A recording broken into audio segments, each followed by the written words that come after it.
I'm Dinah Voyles Pulver. I'm an environment writer with GateHouse Media, and I'm here today to talk with you about evacuating. When a massive hurricane is approaching the coast, we're often asked to decide whether we stay or whether we go.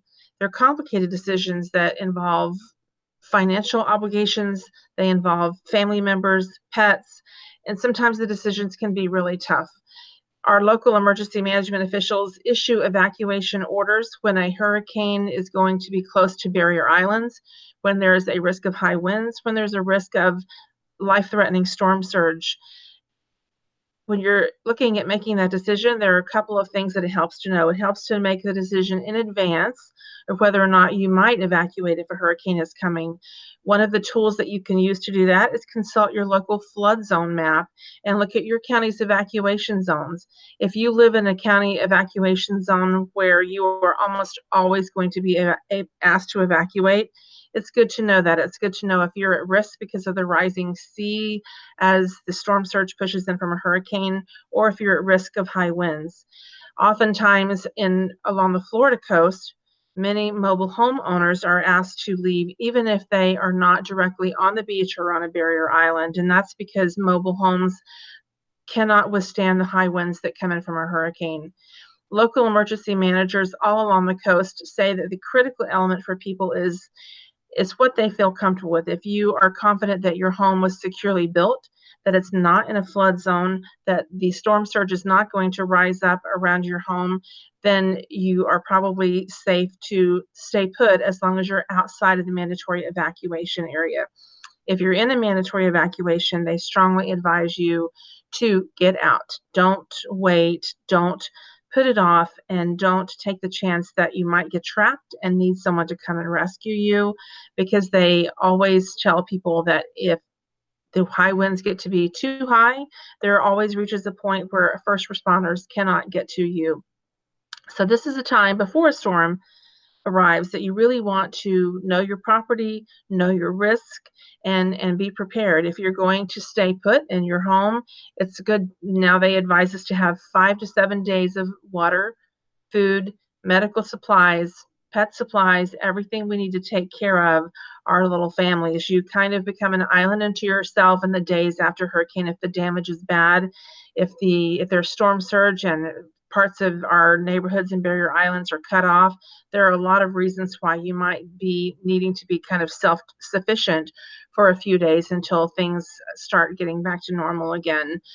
Your local emergency management offices are always happy to provide information about your potential, what your risks are in the areas where you live. Most of our counties along the southeastern coast of the U.S.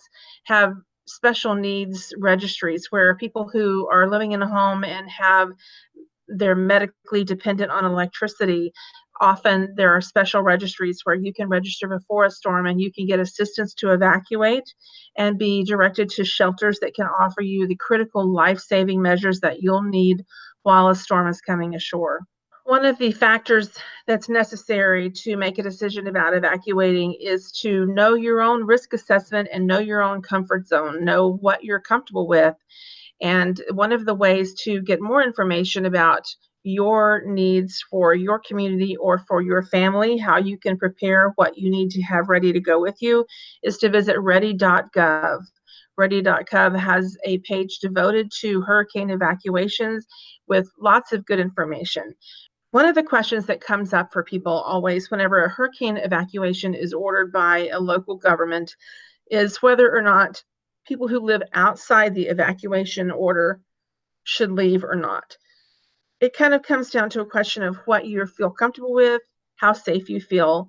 If emergency managers say that if you do not feel safe, then you should plan to evacuate, but not at the last minute. They encourage evacuations to take place early.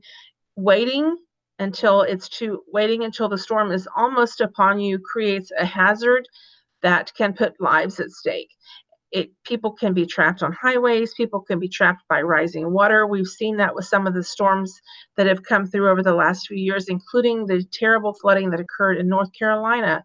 Better to make the decision early, get out before the storm arrives, before the water arrives, before the high winds arrive. One of the great places to get information about what will be happening in your local area is to consult your National Weather Service website. Your National Weather Service office will have a text product on their website called the Hurricane Local Statement. The Hurricane Local Statement from the National Weather Service gives plenty of information that can help you make good choices. They have advisories that spell out how much rain there may be, what the flooding potential is, what the storm surge will be, where the storm surge may strike, when it may strike, and how high the winds are going to be. With these kinds of critical information pieces, you can make the choices that help protect your family.